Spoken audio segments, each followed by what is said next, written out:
सभी कांता लगा गाने में अपने ठुमकों से देश भर के युवाओं का दिल जीतने वाली शेफाली जरीवाला आज सिर्फ एक रहस्यमयी खबर बन चुकी है। उनका नाम अब इंस्टाग्राम पोस्ट और डांस रील की वजह से नहीं बल्कि उस सवाल की वजह से लिया जा रहा है जिसे हर कोई पूछ रहा है, आखिर शेफाली को क्या हुआ? एक पब्लिक फिगर जो हर दिन कैमरे के सामने मुस्कुराती थी, वो अचानक इतनी चुप कैसे हो गई? अब उसकी आवाज सिर्फ पोस्टमार्टम रूम की दीवारों में गूंज रही है। इस खबर ने न सिर्फ उनके फैंस को झंझोरा बल्कि पूरे समाज को एक आईना दिखा दिया कि क्या हम सिर्फ बाहर से देखकर ही किसी की जिंदगी का अंदाजा लगा सकते हैं। शुरुआत एक साधारण सी खबर से हुई। शेफाली जरीवाला का निधन हो गया। पहले पहल कहा गया कि हार्ट अटैक था, लेकिन जैसे जैसे पुलिस, मीडिया और फॉरेंसिक टीम की परतें खुलती गई, वैसे वैसे इस मौत के पीछे कई अनकहे सवाल उठने लगे और यहीं से एक ऐसी परतदार कहानी की शुरुआत होती है जिसमें शक, सन्नाटा और सच्चाई की तलाश एक ही रेखा पर चलने लगती है। सूत्रों के अनुसार शेफाली पिछले कुछ दिनों से इलाज करवा रही थी। रिपोर्ट्स में मिर्गी की बीमारी, स्किन ट्रीटमेंट, हार्मोन थेरेपी जैसी बातें सामने आने लगी, और जब इन्हें उस इंडस्ट्री से जोड़ा गया जहां परफेक्ट दिखना खुद को जिंदा रखने जैसा दबाव है, तब सवाल और गहराने लगे कि क्या वो इसी दबाव के नीचे दबती चली गई। सोसाइटी के वॉचमैन की गवाही ने इन सवालों को और भी हवा दी। उन्होंने बताया कि घटना की रात करीब 10:15 पर शेफाली को एक कार से अस्पताल ले जाया गया। गाड़ी में पराग, शेफाली की मां और शायद मेड भी थी। इसी बिंदु पर कहानी एक अजनबी की मौजूदगी से और उलझती है। जब एक बुलेट सवार शख्स की बात सामने आती है जिसे वॉचमैन जानता था, यह संयोग नहीं संदिग्ध संकेत बन जाता है। वहीं दूसरी ओर पराग त्यागी, शेफाली के पति, उस वक्त कहाँ थे? यह सवाल जितना साधारण है, जवाब उतना ही पेचीदा। शुरू में कहा गया कि वह घर पर नहीं थे, फिर जानकारी आई कि वह 1.5 घंटे पहले लौट चुके थे। ऐसे में यह समझना जरूरी हो गया कि जब शेफाली की तबीयत बिगड़ी तो उनके साथ कौन था और कौन नहीं था। फॉरेंसिक टीम की जांच से वह कागज, दवाइयां, रिपोर्ट्स, डायरी और निजी नोट जब्त हुए हैं।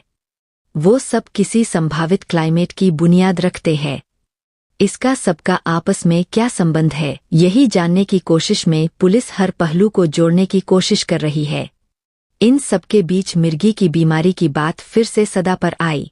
एक ऐसी बीमारी जो सही समय पर मदद ना मिले तो जानलेवा बन सकती है। इस बात को जानने के बाद शक और बढ़ गया कि क्या शेफाली को उसी रात ऐसा दौरा पड़ा था। लेकिन इस बीमारी से भी ज्यादा गहरी बात छिपी थी शेफाली की उस मुस्कुराती हुई इंस्टाग्राम पोस्ट में, जहां वो अपनी पप्पी को माय गर्ल कह रही थी। यह तस्वीर जितनी मासूम लगती है, शायद उतनी ही गंभीर भी थी, जैसे कोई चुप चेतावनी जिसे दुनिया ने फिर से नजरअंदाज कर दिया। इस चुप्पी की असलियत तब और गहराती है जब शेफाली के करियर को देखते हैं। 22 सालों तक कैमरे के सामने एक परफेक्ट मुस्कान लिए खड़ी रहने वाली महिला क्या वाकई अंदर से उतनी ही संतुलित थी? क्या यह सब खुद से दूर हो जाने की प्रक्रिया थी? इन्हीं बदलावों के बीच जब मीडिया ने इस मौत को सनसनीखेज हेडलाइनों में बदल दिया तो तस्वीर और धुंधली हो गई। हर एक एंगल पर बहस हो रही थी, पर कोई नहीं पूछ रहा था कि वह ठीक थी भी या नहीं। फॉरेंसिक की टीम 8 घंटे तक घर में रहना इस बात का संकेत था कि जांच सिर्फ सतह ही नहीं थी बल्कि बहुत गहराई में उतर चुकी थी, और अगर जांच गहरी थी तो इसका मतलब था कि कुछ छुपाया गया है जो अब तक सामने नहीं आया था। पोस्टमार्टम रिपोर्ट अब सबकी निगाहों का केंद्र बन चुकी है। यही रिपोर्ट इस रहस्य के पर्दे को हटाएगी कि क्या शेफाली की मौत एक मेडिकल त्रासदी थी या एक मानसिक थकावट का परिणाम। लेकिन इस बीच इंसान से ज्यादा समझदार जानवरों की संवेदनाएं भी संभाल बनकर सामने आई। शेफाली की पप्पी, जिसे उन्होंने अपनी बेटी कहा, क्या वह समझ पाई होगी कि उसकी मां अब कभी नहीं लौटेंगी? उस मासूम जानवर की खामोशी आज भी गवाही दे रही है, और जहां जानवर की खामोशी गवाही बन चुकी है, वहीं पराग की चुप्पी अब सबसे बड़ा शोर बन गई है। यह चुप्पी अब सवाल बन गई है, या शायद अपने आप में एक उत्तर। दरअसल हम सबने मिलकर शेफाली को एक ब्रांड बना दिया था। उन्हें सिर्फ कुछ देखकर संतुष्ट हो जाते थे, और जब वह टूटी तो हमने उन्हें स्कैंडल बना दिया। शेफाली वही गलती करती रही, इंसान बनी रही। जबकि दुनिया उन्हें एक उत्पाद मान चुकी थी। अब जब वह नहीं है तो समाज कुछ पल के लिए चुप है। पर यह चुप्पी स्थायी नहीं।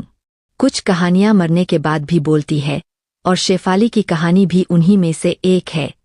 अगर इस कहानी ने आपको भीतर तक छुआ है तो किसी अपने से पूछिए, क्या तुम ठीक हो? क्योंकि अगली बार शायद वो चुप्पी किसी और की आखिरी पुकार। दोस्तों, न्यू अपडेट पाने के लिए चैनल से जुड़े रहे और वीडियो को लाइक करके चैनल को सब्सक्राइब कर दे। मिलते हैं एक और सनसनीखेज खबरों के साथ, तब तक लिए धन्यवाद।